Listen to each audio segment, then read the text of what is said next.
Hey folks, Fernando doing another video for the Mars Survivalist, and in this case we're going to be unboxing the glorious K-Bar USMC knife. It's a beautiful knife, a legend in the knife world, and it's an absolute pleasure to be reviewing this for you folks. So let's first take a look at the box. There's just not a whole lot to say outside. Just this strange warning: cancer and reproductive harm. Yeah, that's so strange. People are funny. K-Bar, only in New York, USA. Kbar.com. You have the Instagram stuff and that. So it's kind of interesting that they don't put any sort of history or text about the knife. That would have been cool. And there you have it. USMC, brown leather knife made in USA. Leather sheath made in Mexico. Yeah. And there we go. What a beautiful blade. Now, I'll be an asshole in a few minutes and start criticizing a few things.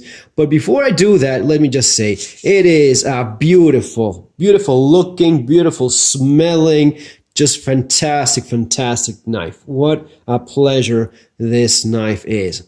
It is maybe one of the most iconic knives ever. I mean, ever. If you ask a person to draw a knife, that person's going to be drawing somewhat similar to a K-Bar knife.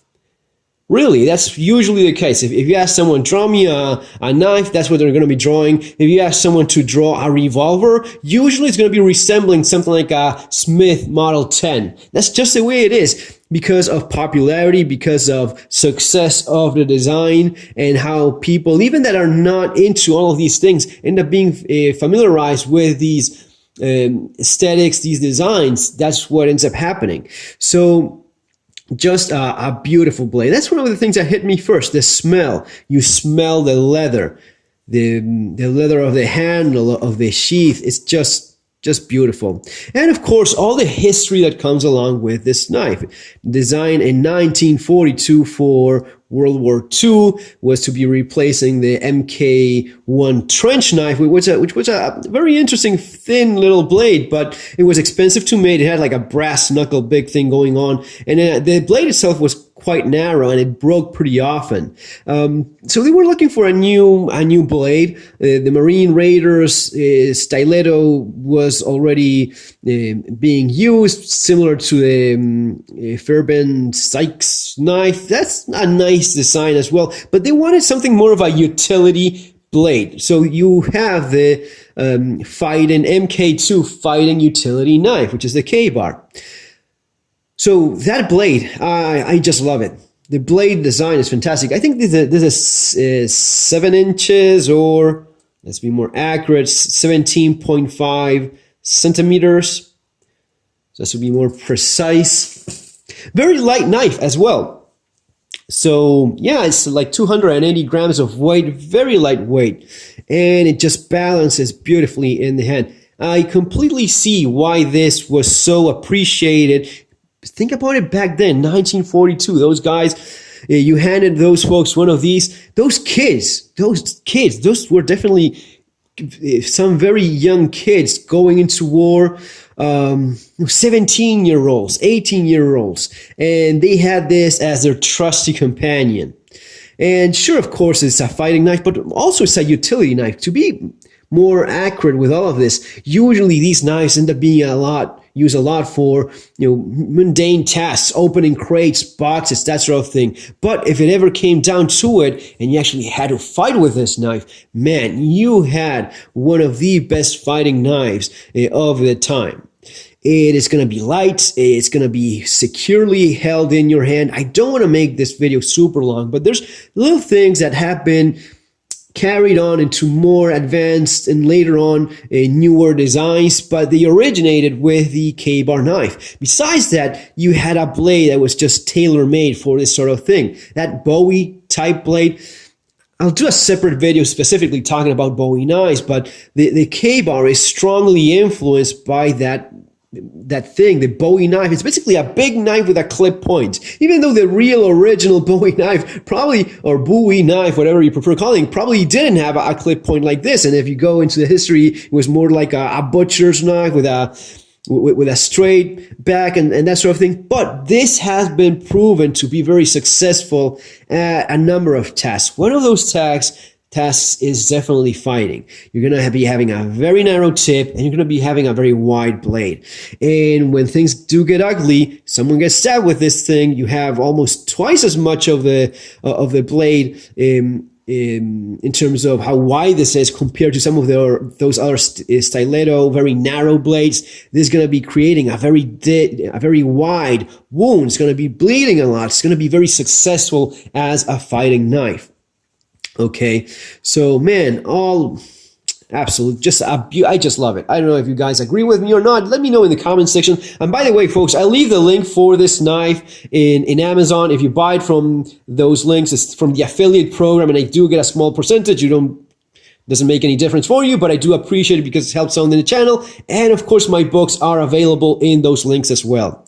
I think you should get one. I delayed getting a K-bar for way too many years. Sheath, very nice sheath. Maybe the sheath it's not the biggest thing about it. Just nice to have the real deal. You know, the thing that is actually made. There's lots of knockoffs of these, lots of cheap Chinese versions, but it's nice to have the real deal. This, as it says there, made in Mexico. And I have no problem with that. Just the smell of actual nice leather.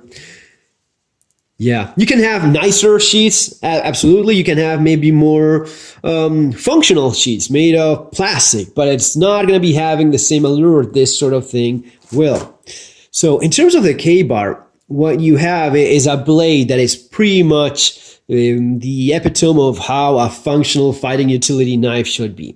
It just hasn't changed much since then. Even with the more next generation K-bars that they came up with, it's mostly about improving some of the shortcomings that you have in the handle. But other than that, the blade shape, the geometry of the blade itself is fantastic. Just perfectly balanced and all about, it's very hard to come up with a perfect knife, a knife that will do absolutely everything. Some people will tell you no such thing exists. Well, no such thing may not, something like that may not exist, but there has to be one that is about better than something else for pretty much everything else. Something that balances ticks all of those boxes better than any other knife. If I'm talking about a handgun and looking at a fighting 9mm pistol, that's going to be a Glock 17 pistol. For me, that's going to be a Glock 17. That is when you look at everything that thing is supposed to do, the Glock 17 is the one that ends up on top when you take into account everything. And with a blade geometry for a fighting utility knife, it's very hard to beat the blade geometry of the K-bar. That's why it's copied so much and inspired so much other knives. And to be honest, I haven't bought myself a K-bar until now because I always ended up having some that was maybe a little bit better than a K-bar. In terms of, sure, somewhat of a similar blade shape or pretty much the same blade shape, if not, and maybe a bit of a better handle. And this is where the criticism usually falls in terms of the K-bar. And it's usually either from people that don't fully understand history, they don't understand the context. And I'm going to be explaining such context right now. The context of this knife was World War II. And they had to find a way of making a knife that did everything they needed the knife to do, but did it also within a budget.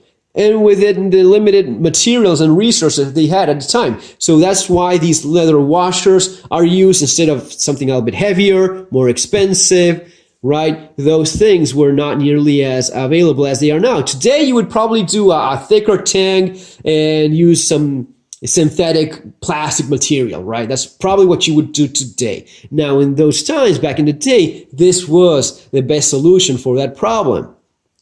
So yeah, in terms of leather washers, is it true that leather soaks up water? Yes, it does. Is it really as bad as some people seem to believe? No, it's not. Some of these knives have survived since World War II. Sure, this is a new production knife, but some of the older knives, you will see the leather washers are a little bit more beaten up or not. That's going to be depending a lot on how much care the owner or several owners of that knife had. If you are a little bit more careful, you wax this every now and then, or use some leather rubbing solution of some sort, so as to protect it from humidity. This is going to be lasting a very long time. Of course, no, it is not polymer. It is not plastic. It will not take that kind of abuse. But for a natural material, it does the trick. It's also very well designed. It is a little bit of an oval shape, so it's not as likely to rotate in your hand. And these grooves add to quite a bit of the grip of the handle. This is something that has been copied a lot since then.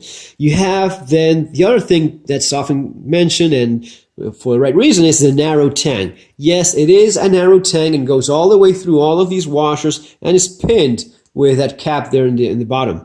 Does this make for the strongest survival knife? Well, no, it doesn't.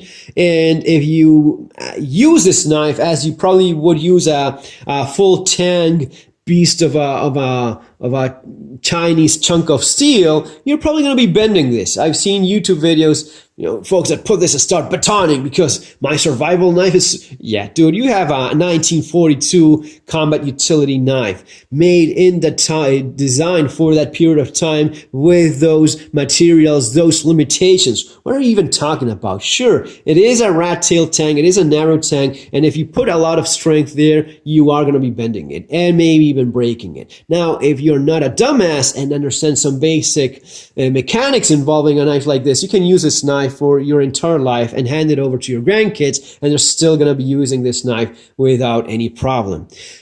My advice, if you want to go with something beautiful like this, which is still a fantastic utility knife, which is still a fantastic fighting knife, and it is still very much a very good survival knife, just be a little bit more careful. Don't beat the living hell out of it without any reason. If you're going to be batoning with this knife, just choke on it a little bit there and use the beautiful 7-inch blade that you have and put most of your force here. And don't go for trying to destroy a log cabin with it. Be a little bit more reasonable. If you are just a tiny little bit reasonable, the knife will get you through it. This is Tang 95 carbon steel. It's very good steel. Takes a nice edge and it has a very nice finish as well. It's kind of like an epoxy. One of the things I like, it's not overly aggressive and grippy. Sometimes they go overboard with a tactical thing and it looks like a piece of sandpaper, and that peels off very fast, and it's also catching on whatever you're cutting. This knife is shaving out of the box. I'm not going to be doing it again, but yeah, that's it. That's what it did. Shaving out of the box. So sometimes it's not only about having the latest, coolest, most tactical, super premium steel. Sometimes it's having a tool that you enjoy that gets a job done. Don't get me wrong, but you enjoy using it. This is a knife that, at least for me personally, I have so many knives, I would feel bad about beating the crap out of this knife or even using it much in things that I have so many other knives that are just as capable for those tasks as this one, and I'd rather preserve this one as the beautiful piece of history that it is, while at the same time being a very much great knife. As I said before, it is a great knife. The K-bar is that and a lot more. But because of that, because of it being a lot more than just a knife, I want to keep it as it is. Original in its box with the nice sheath. And just, yeah, if one day something ever happens that someone needs more than 200 knives that I have or whatever, I just don't see the point. Same way I don't see the point in using my grandfather's pocket knife or anything, just for keeping it there and every once in a while oiling it up and checking it out. It's razor sharp, I'm sure of that. But no, I'm not going to be beating it like my Leatherman, right? Or the Cub Scout pocket knife. What would be the point? It is from its time, from its age, and it did a great job then. Now, I don't see a point in using these much, or let alone abusing them for anything. But it is a great knife. If you're looking for something like this and you want to have that nostalgia feel while doing your outdoors sort of stuff, yeah, absolutely. You have other ones. You have the K-bar makes different models. You have the one that this is all synthetic and plastic. They have the D2 model, which would be nicer steel and all. But I like this one. I think it's a beautiful knife. It's a great knife as well, and I love owning it.